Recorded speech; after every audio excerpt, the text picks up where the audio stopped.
Hello, everybody. Todd here, and I want to talk to you today. I just had to get this off my chest.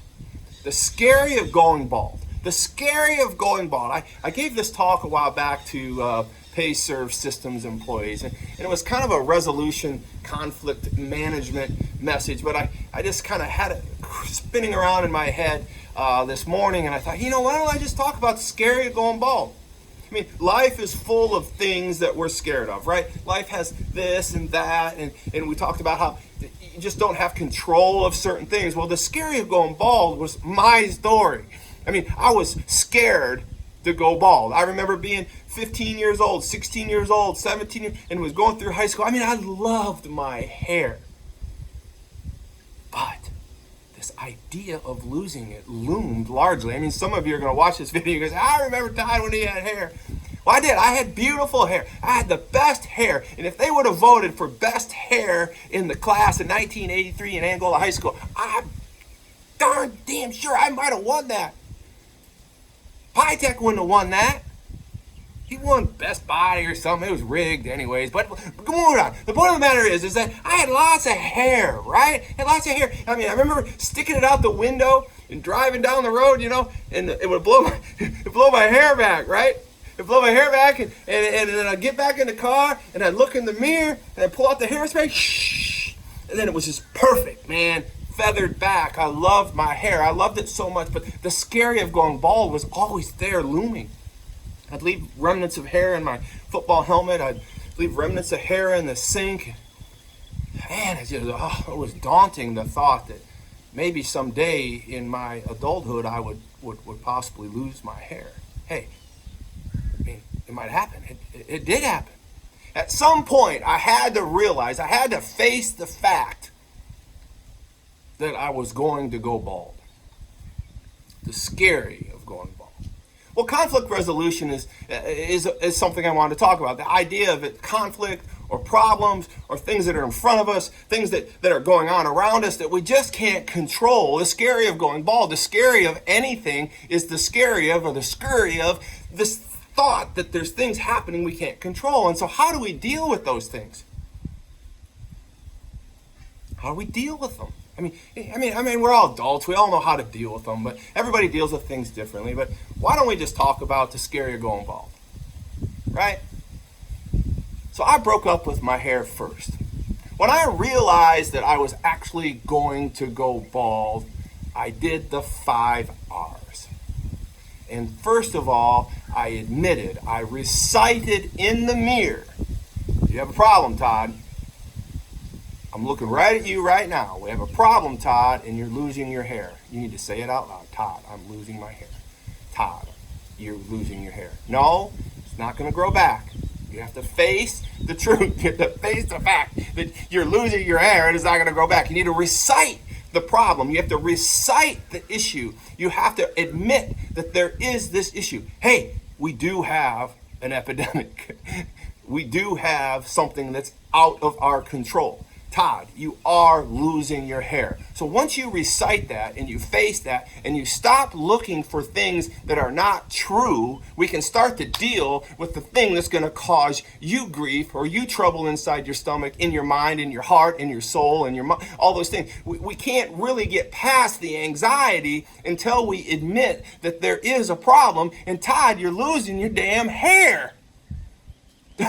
Quit pretending like it's not happening, because if you continue to pretend like it's not happening, it's going to continue to happen, and you're going to make excuses for yourself, and you're going to make excuses for the anxiety, and you're never going to get to the root of the problem. And what that is that you're losing your hair. You're losing your damn hair. It's scary to lose your hair. It's scary to not have control of things. The first thing you have to do out of the 5 R's is to recite.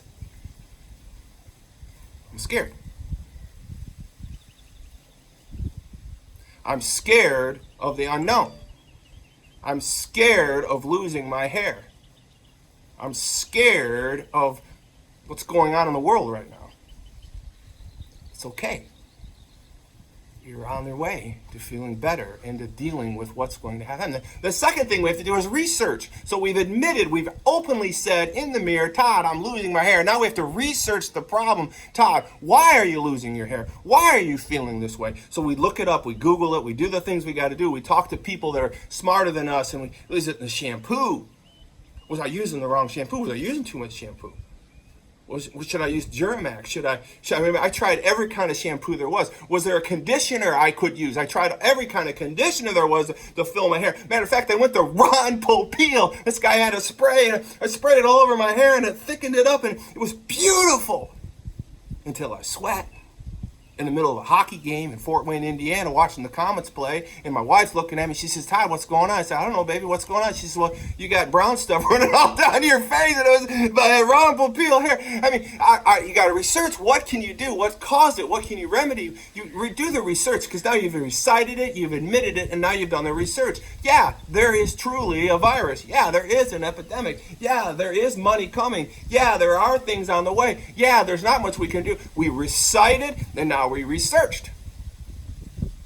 Right? We're on our way. The third R, after we've recited the fact that you're losing your hair, Todd, and you've researched that you're not going to get it back, Todd, and that no shampoo is going to help, and no conditioner or spray on the hair like my friend Doug Tuckerman and I did together. I'm calling you out, Doug. But here's what happened. He's bald now too. But here's what happened. Now we get there, we go to 3, we take responsibility.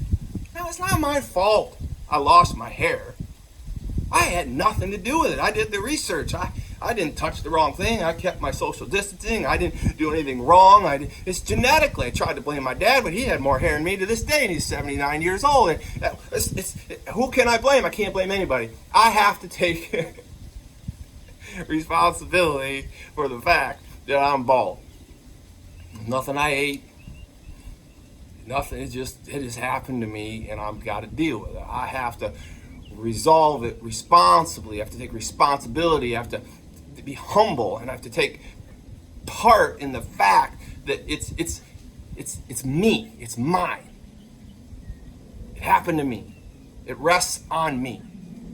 People look at me. I act like me. I have to be me. I have to deal with me. I have to have the fortitude to understand that only I feel it, only I can resolve it. I can only control what I can control, right? We've talked about that.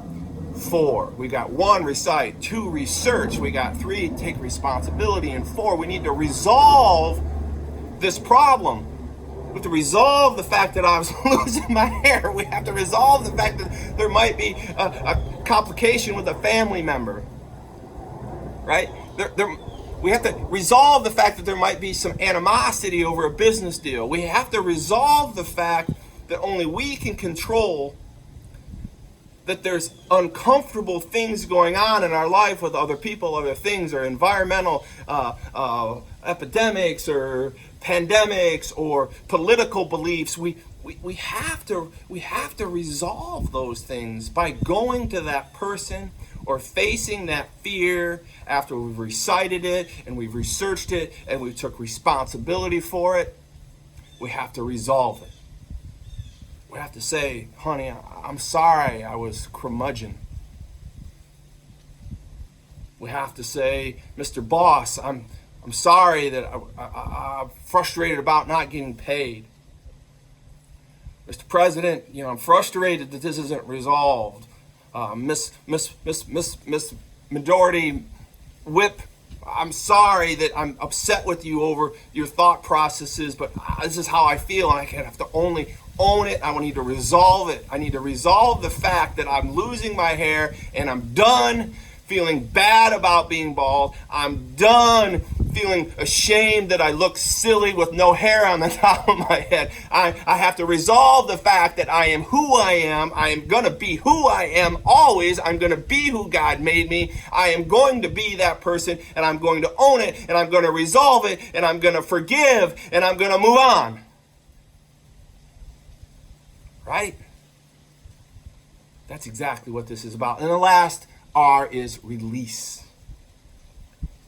I've resolved, I recited first, I researched it, then I took responsibility, then I resolved it with myself and anyone else who might be in the baldness category, or resolved who someone might be worried about how someone's handling something with a pandemic or something of that nature. But last but not least, the most important piece is after you've done the first 4 R's, recite, research, take responsibility, and resolve. Now you have to do the last one. You have to release it.